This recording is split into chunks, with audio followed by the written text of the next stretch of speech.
Hi Sarah, thanks for Hey, joining us on our Piscari Insights video series. How are you today? I'm good. How about you? Yeah, very good, thanks, very good. So for our kind of listeners and watchers, Sarah, what do you do? What's your background? My background is mathematics and computer science, nothing to do with marketing. And over time, I got tired of working in IT. I started working in Facebook marketing, storytelling, and so on. And what And do you do now? I'm a Facebook ad specialist at Hootsuite and Ad Espresso. Okay, perfect. So before this session, we kind of had a quick discussion and we kind of focused on three questions that I think would be interesting for people that are watching and listening to this. So the first question, so in terms of the three most important lessons that you've learnt about Facebook ad strategies that any kind of agency brand should consider if they're looking to increase their Facebook spend or indeed just like their Facebook ad spend in the next 12 months. What are the kind of what lessons have you learnt? I often have people coming to me and say, Sarah, I think I have a problem with my targeting. And 95% of the case, they have a problem with their offer, with their ad creative, including the copy and content.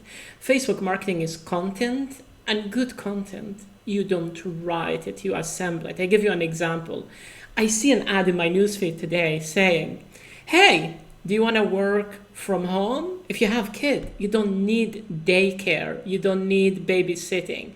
I had calls where people paid for the call to be with me, and a girl will just jump and bomb the call and say, Daddy, Daddy, I want to play.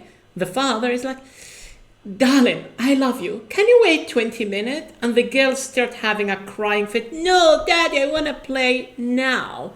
So obviously the advertiser didn't listen to any person who have kid. What is Yeah. the reality? It's really about, imagine you're in a coffee shop, you're interrupting people. You cannot just interrupt them and say, buy whatever I have. You need to listen. If two people are talking and saying, I happen to be in Manchester, I find it hard to find vegan food. You listen for a while and then you say, oh, if you want vegan food, I recommend this really good Thai place. Suddenly they're going to listen, right? You need, Yeah. if you don't make your homework, why would anyone listen to you? So that would be one lesson. The second lesson, go really deep. Don't just do survey, because survey people will forget to tell you what matter. A program that I promote, it's called the Copywriter Accelerator. I interviewed people. I spent like 50 to 60 minutes with every person. The result, they got like 1,280 ROI. And when I mean, it's nearly like interrogation. Somebody saying, my new website got me $17,000 of project per month. I'm not going to take their word for it. I would say, show me the old website, show me the new website. Mm-hmm. Oh, now you're describing your process. Now you're saying, hey, you might be missing revenues. I know how to use the data to uncover those missing revenue. It's going that deep that get people result. The other thing, I see people make small variation. Imagine a London Tourism Board. If I said party 24/7, then I Right. said the second ad, party every day or party till 5 in the morning. I'm saying the same thing. And the person who's in a wheelchair, who's maybe 80-year-old, who might have a lot of money, would say, what do I care? And instead you want to say, there is a botanical garden in London. There is over 200 museums. There is food from 100 nationality. There is architecture from this and that. Period. That become more interesting. The other thing you want is suddenly your conversation become more interesting. The other thing you want to test for the different stages of awareness. What do I mean by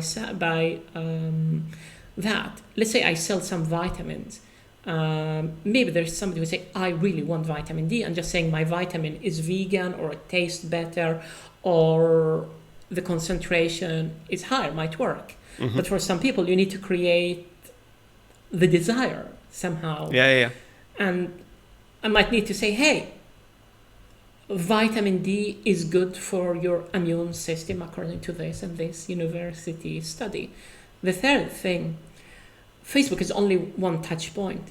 People think on Facebook as its own world, like it's an old planet, but it's one element among an ecosystem. So I would say build your email list, have multiple touch point, have touch point via email, via webinar, via blog post, via podcast, via audio. The more touch point you have, including on different medium, the more chances you're going to be effective. And you know what? Facebook is borrowed audiences. Facebook can ban you at any time.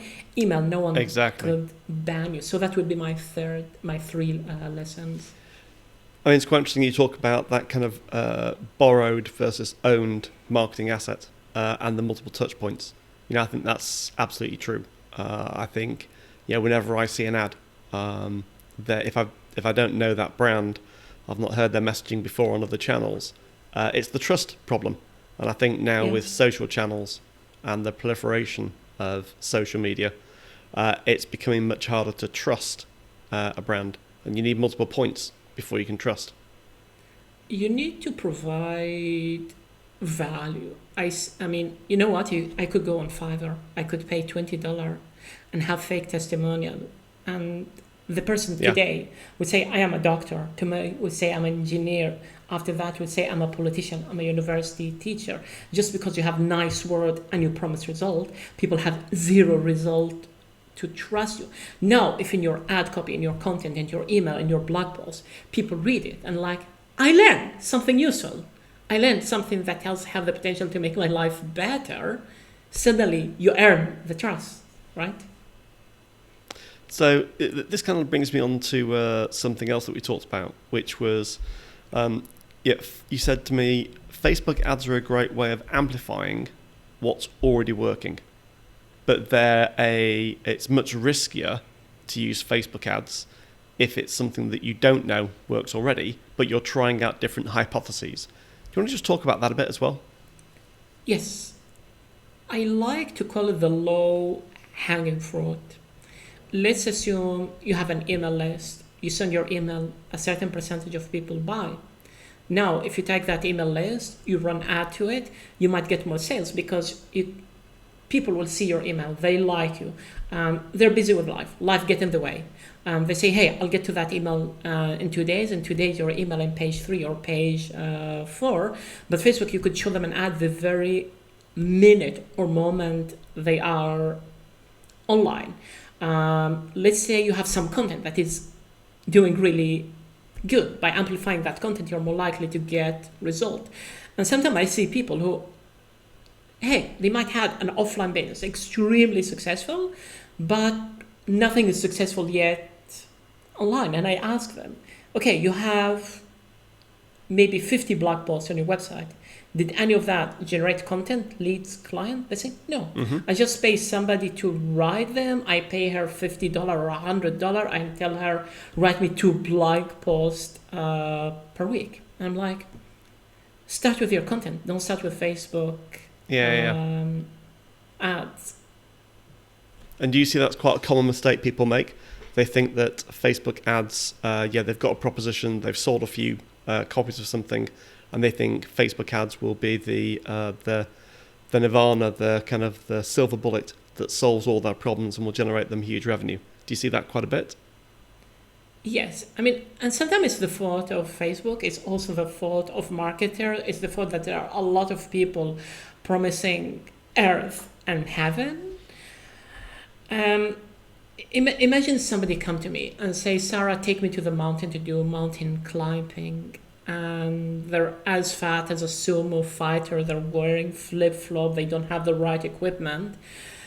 I'm not going to say, give me some money and choose which mountain you want to climb. I'll say, maybe gain some upper muscle strength, maybe lose some weight, maybe you need the right equipment, maybe train your muscle for flexibility so while you're in the mountain you don't tear a muscle and you have horrible pain and you fall down. Once you have all your duck in the row, maybe in 1 hour of climbing, you will get better result than trying to climb for 5 hours if you're overweight, bad muscle strength, bad equipment. You're trying to climb a mountain with flip-flop and not the right equipment.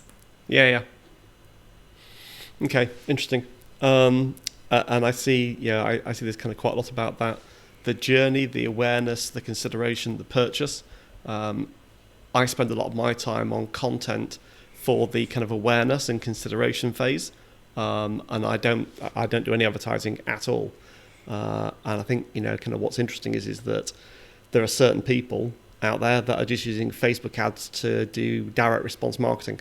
So they're just trying to sell a product to people that they've never heard of that brand, it's this kind of like getting rich quick that I see quite a lot. Is that everyone's promising, do this, build an online course, sell it using Facebook ads, you'll make a fortune. And it in my experience, it's not true. I agree. What do you spend most of your time doing in terms of the kind of ads that you're creating and the things that are working? Just give us some examples of kind of the types of campaigns that you see as being more successful than others. I spend my time more reading, listening, watching a client content, because I think the ad copy is very important. And I have case study like Strategizer, where for every $1 they spent, they made like 40 cents. They moved them from every $1 they spent up to $18, and actually they sold nearly $750,000. And just Wow. screaming. We have a conference in San Francisco. We have a conference in Berlin. This is the topic of the conference. Was not convincing enough. Yeah. Going to the conference actually in Berlin and taking note and recording things on my tablet, getting content like, logo nearly went bankrupt. This is the exact step that allowed them to go from bankrupt to a very profitable company that make people who see the ad, okay, that's an interesting conference. Maybe I should check out. And tactics, everyone know them today, and Facebook is optimizing to a maximum, and even Facebook admitted that it's content where you could stand out at the end of the day. If you have this, it's basically people who are listening to the market really take the time to craft copy and content that are going to win, versus people who spend 1 minute writing an ad copy and testing 500 targeting and 500 image. If the image with a blue background, you didn't buy a conference ticket, just having a pink background or a gray or a yellow background is not what will make you want to buy the product. Yeah, exactly. Yeah. And so this idea that everyone says, it's the targeting that counts. If you get the right targeting, then everything else is fine. Actually isn't true. It's important, really but it's only a small part. Because if you have the targeting part, and what you tell them is not right, it doesn't work. I have an example, a Shark Tank company, and she had a product for back pain. Their name is Better Back. And she said, Sarah, I think it's my targeting.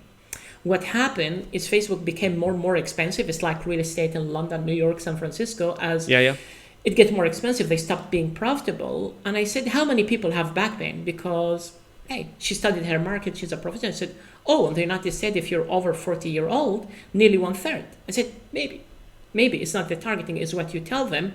And really by writing ad that looks like the diary of somebody who the product solved their problem, with the difference not only becoming profitable, but getting the most sales in a single day from Facebook ads.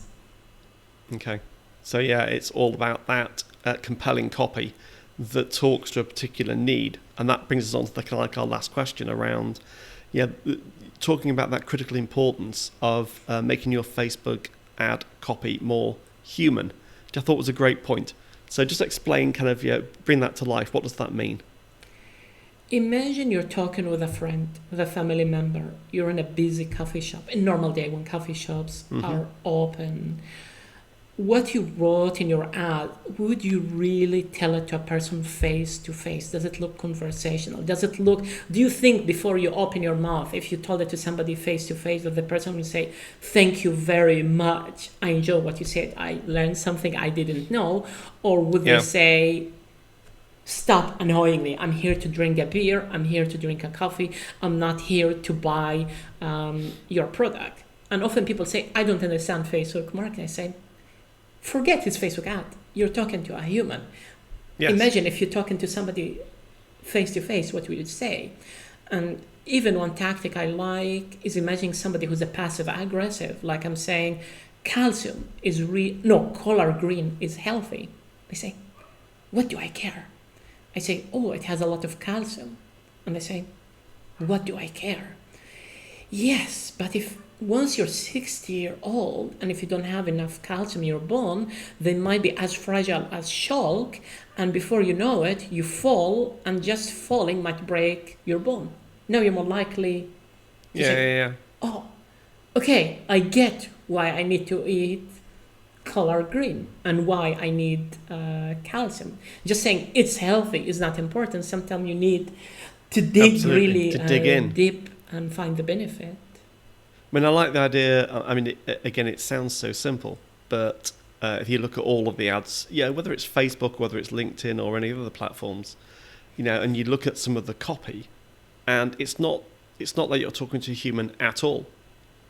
It's all aimed at buy now. Click here, buy now, become rich. Click here, buy now, become healthy. Click here, buy now, get a better relationship. And it doesn't appeal to me, in the slightest. And I'm sure a vast majority of people are the same. Yeah, I give you an example. I have an ad, I wrote a blog post on it that got over 1,600 comments. It was about a mistake Starbucks made in Mexico or maybe in Spain.